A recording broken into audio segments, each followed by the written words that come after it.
Breaking news, ngayong September 26, 2023. Masigla ang Gilas Pilipinas, dumating sa China para sa Asian Games. Enquirer.net 9:38 PM ika-24 ng Setyembre taong 2023. Gilas Pilipinas nagsisiksikan ang Gilas Pilipinas matapos talunin si Changwon sa isang tune-up game sa PhilSports Arena.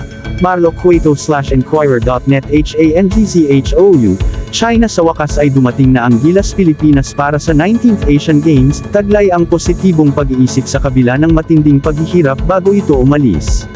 Si Coach Tim Cone at ang kanyang 12-man crew ay nag-check-in sa Hangzhou International Airport Linggo ng hapon kasunod ng kanilang 6 na oras na paglipad mula sa Maynila. Hindi nag-aksaya ng mahalagang oras, nag-ehersisyo ang koponan sa ilang sandali matapos ang isang maikling pahinga sa pagdating sa Hungariang patatagin ng pagsasama-sama ng mga huling karagdagan na sina Kevin Alas, Chris Ross, Marcio Lassiter, CJ Perez, at Arvin Tolentino sa koponan. Nagpapasalamat si Cone sa oras at serbisyo na ginugol ni Calvin Abueva, Terence Romeo, Moto Tua, at Jason Perkins sa pagsasanay sa Gilas Pilipinas, ngunit gayon din, ay nagpapasalamat sa pagsisikap na pinalawig ng 5 bagong manlalaro sa kabila ng pagsali sa koponan sa maikling panahon. Naiintindihan nila na ito ay para sa bansa, kaya't gagawin nila ang anumang kinakailangan. And so we're very appreciative of those guys coming in, sabi ng national coach.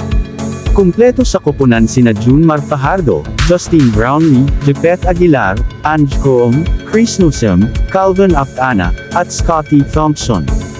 Ang kaso na kinasasangkutan ni Perez at Co. bilang mga huling pagsasama, ay nakabinbin pa rin sa Hangzhou Asian Games Organizing Committee, HAGOC, na patungo sa unang laro ng koponan laban sa Bahrain sa Martes. Kung bago ka lang sa channel na ito, huwag kalimutang mag-like, share, comment, and subscribe. At pindutin ang notification bell button para updated ka sa bawat upload nating video. Maraming salamat po sa pagsusubaybay.